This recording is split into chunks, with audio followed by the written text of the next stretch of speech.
Greetings, Ras. May you please introduce yourself? Yeah, greetings. My name is Ras Tulo, Ras Ainiti. Yeah, I live in Velkom in the Free State. I am a member of New Race Consciousness. I am the Secretary General of the New Race Consciousness. Say, what is the interest and objectives of New Race Consciousness? Well, quite simply, the New Race Consciousness aims at promoting the world over the teachings of Emperor Haile Selassie and Empress Menen to the whole world community as tools for perfecting world affairs, because we feel more than ever that the world is in need now of the teachings of His Majesty and Empress Menen more than ever before. And we operate mainly in the educational sector to try and create better models for the society to live. Say, so, Ras Ainiti, since there are new developments in the country regarding cannabis, it seems like many sectors of our society would be affected, including the employment sector. How do you think these developments may affect the workplace and Rastas at the workplace?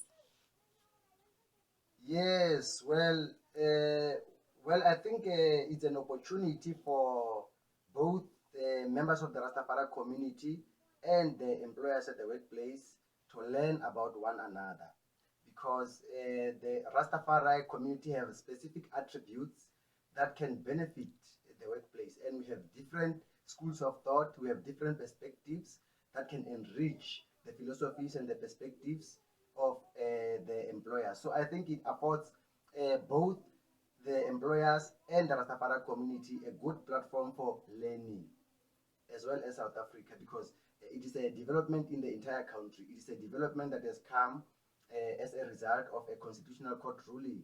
So it binds all of the sectors of society, members of the sectors of society, to really engage and see how it is that they can make the best of the constitutional court ruling. Sen. So, what do you think about employers tightening up their workplace policies and code of conduct against cannabis users? Well, I think the employers need to actually revisit the constitutional court themselves, because it is the constitutional court that has allowed uh, adult citizens to use cannabis in private. So if the constitutional court has allowed adults to make use of cannabis in private, I think it augurs well for the adults in the private space, but it does not affect the employer or the employment place in at such, because the policies that are done at the employment the employment area is not a private place per se. It's not a private place per se. So the employers are well within their right to draft policies which they feel that would advance the objectives of their organizations. However, such policies cannot in any way be contradictory or contravene against the constitutional provisions or the legislation that is already in place supporting the constitutional framework governing all sectors of society in South Africa. But surely employers are justified to be concerned and therefore be proactive about poor work performance suspected on account of cannabis use.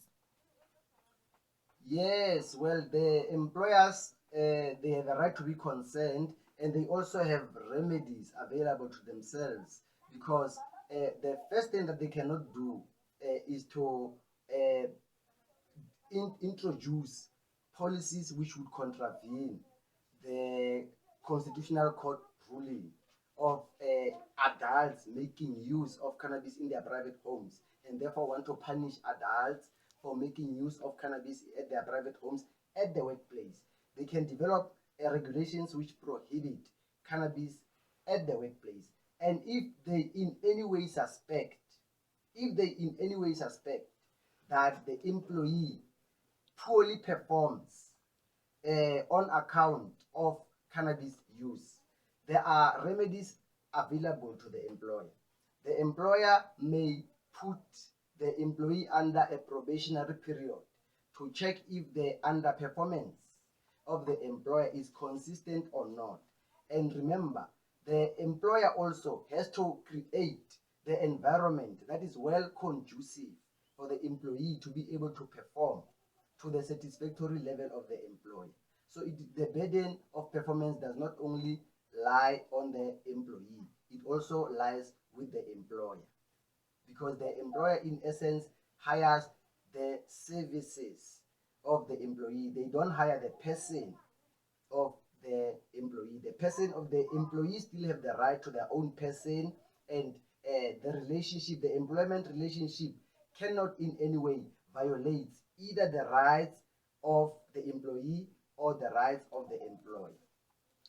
Okay, Rasanity, do you think it would be ethical for employers to run medical tests on levels of cannabis in the blood of employees? Okay, I think it is unethical, and it is actually prohibited for employers to run medical tests on employees unless the employer has acquired a court order to that effect, or a statutory order to that effect, or if the employer makes a special application to the court uh, giving justifiable reasons as to why the employees need to be tested. And also, the employee may give consent, and it is only when the employee gives consent to them being tested that the employer would not really have to go to the means of applying, making a special application to the court. But without the consent of the employee, it is prohibited to run tests, any form of medical tests on the employee at the Same, workplace. same.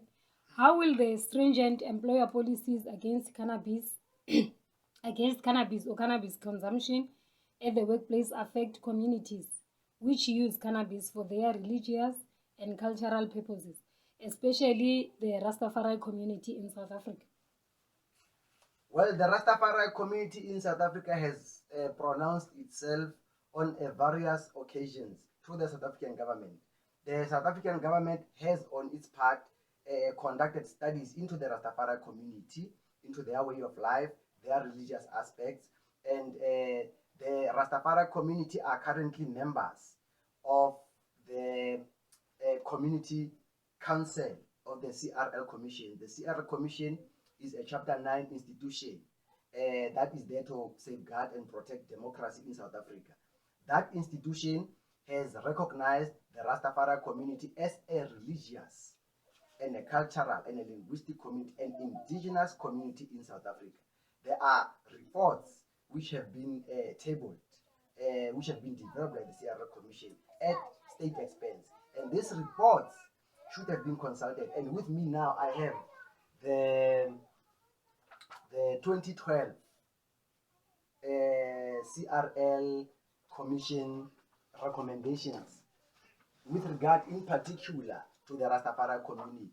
And there are specific recommendations which have been made in relation to the Department of Labor and the workplace in particular, in terms of how the employers and the labor department, should make means to absorb, and accommodate and ease with the practices of discrimination against Rastafari community. So the following are, recommendations that were made by the CRL Commission in relation to the Department of Labor. There are 3-point recommendations. During the Rastafari holidays, the Rasta community members should be released from work or have special leave to celebrate their holidays, just like any other people during their religious holidays. The Rastafari dress code, especially in the workplace, should be respected, not looked down upon. Prejudices and discrimination, which may also find expression by ways of policies and codes of conduct, against Rastas in particular, whether directly or indirectly, in the workplace, they should be addressed. In other words, if there are such provisions in our code of conduct, if there are such policies which stand adversely against, whether directly or indirectly, are adverse against the Rastafari community. Such policies and such codes of conduct should be looked at, re-looked at, revisited, and even amended to the effect that the Rastafari community are accommodated and not discriminated against in the workplace. See? Yes, Thank you. That was Ras Ainiti from the New Race Consciousness Movement. We give thanks, Ras Ainiti, till we meet again. Rastafari, every time, my sister, most time.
Your finger.